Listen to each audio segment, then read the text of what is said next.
The time is just gone 8:55 a.m. and we continue this morning and we're going across to be joined by Ashraf Patel. Last night we had this detailed discussion on COP27 and I don't think we did justice to the discussion. There was just so much to unpack and today we learned about Earth Life Africa leading a march in Johannesburg, uh, talking about climate change and how people have been affected by climate change, calling on the government and the negotiators to protect, the exploitation of the environment and at the same time accelerating to what is called a just transition. Now, what does all of this actually mean? Is there an issue or is there really a just transition in all of this, considering where we are as a country, considering where we are as a leadership in the country, and fingers pointed at President Cyril Ramaphosa? Is he really acting in the interest of South Africa and the climate? Ashraf Patel, Assalamu alaikum wa rahmatullahi wa barakatuh, and welcome. Wa alaikum salam, brother United listeners. Hope you all well. Yes, Alhamdulillah, doing well. Jazakallah khairan so much for your time, as always. But, Ashraf, this COP27 is becoming such a major talking point. Today, we've got Earth Life Africa leading a march, talking about accelerating the exploitation of the environment, just transition. We heard yesterday on my show about the green colonization. All of this put into perspective. Where is this country as far as COP27 is concerned? Well, brother United, it's important to note that this year's COP27 is being criticized by many of the leading activists and NGOs as nearly a business matchmaking forum. And no surprises here that President Ramaphosa, who comes from the business sector, and his entire administration has been about attracting investment, was the first of the mark to go and run. He's been running to the G7, he's been running to the IMF, he's been running to the World Bank, getting these high interest bearing loans, and our country has been suffering in the last 5 years. He started with this investment plan since he became president in 2018, and he's been having investment summits every year, and he's claimed to raise 200 billion. But in terms of outcomes, there's been very little, if any, outcomes. So we have to be very cynical and critical. We see no job creation. We see foreign direct investment, which is highly geared towards profitability, and that means cutting of jobs. We've seen it with, for Yes, instance, the Ashraf, closure. can I just stop you there? I think one needs to obviously differentiate between investment attracting investment and getting loans. And at this point in time, what Cyril Ramaphosa has been doing, he's been securing more loans than investments, and this is a concern. And using forums like COP27 as well to attract more loans, in effect, selling the country out to the highest bidder. Absolutely. We've been going to the G7 and COP. And the point is, none of the real leaders of the global south attended. Presidents of China, India, Mexico, Russia, none of them attended because they know it's a farce. They do not want to bind their governments to loans that is going to mortgage their country for generations. And you know what? If you look behind these agreements, it's only European countries and the US that's providing loans. So these are the same countries that have colonized us. You're going back to the colonial masters. It's basically back to the 80s. We're going 40 years back as a nation. And I would say many academics are saying we are losing our sovereignty. Nothing less than our sovereignty is at stake.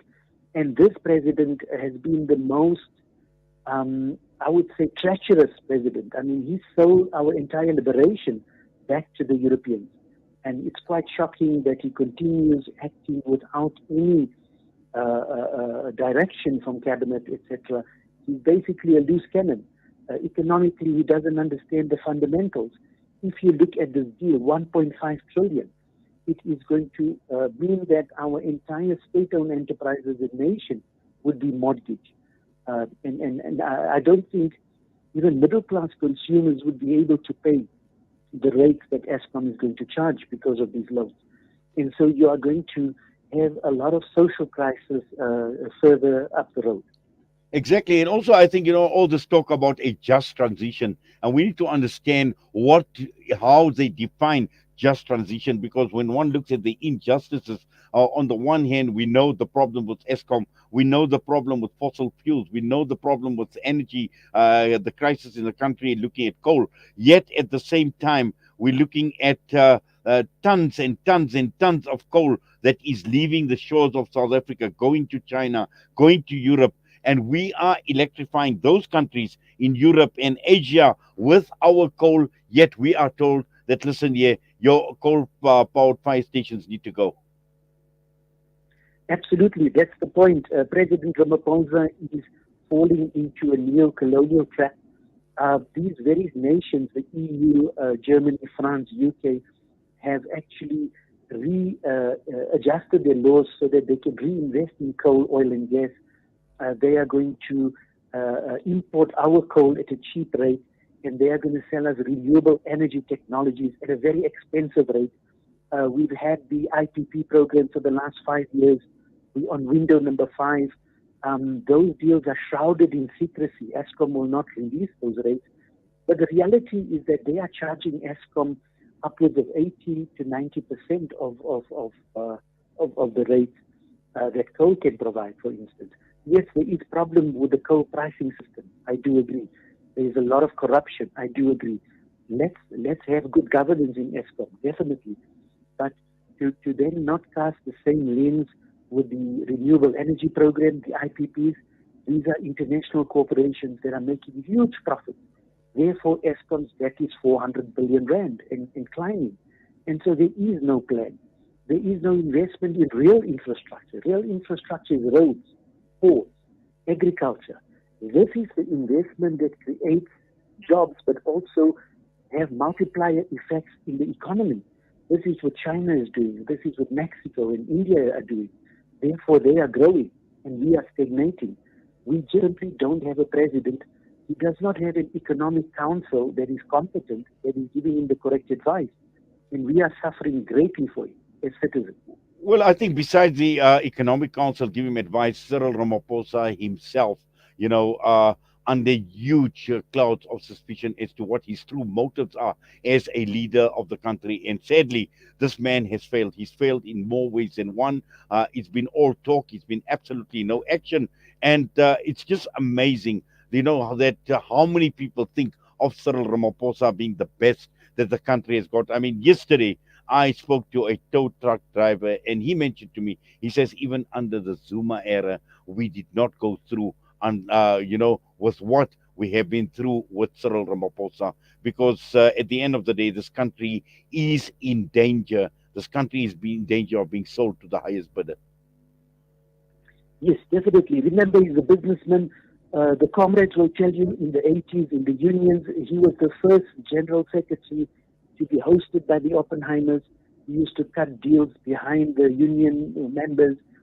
He was the first union leader to drive a BMW. During the negotiations, he then went into BEE, into Glencore, he went into Standard Bank, he went into Bidvest, he went into MTN. So for him, it's all about the money. It's not about the people. Remember, in 2012 with Marikana, he gave the shoot to kill instruction because he needed to protect Lonman shareholders. So he's not interested in the people. He never was. So it's all about his money and his legacy. And now that his brother-in-law, Patrice Motsepe, has huge investment in renewable energy, so it's about an oligarchy. This is actually a family oligarchy that's ruling the country with impunity, only because he's got the G7 in the EU and the US behind him. But I tell you, he's not popular on the ground, and it will be a disaster if he gets re-elected. The middle classes, the working classes, ordinary people will suffer greatly, and we will end up like Sri Lanka and other countries that are going through social strife. Well, Ashraf, let's leave it at that. And Jazakallah, at short notice, obviously coming on and talking to us. And always an absolute pleasure talking to you and getting your views when you unpack these issues with us. We wish you well. Assalamu alaikum wa rahmatullahi wa barakatuh. Wa alaikum salam wa rahmatullah. Ashraf Patel with us, and we are running a few minutes late. We're going to head for the news shortly. Sai Jedward is standing by.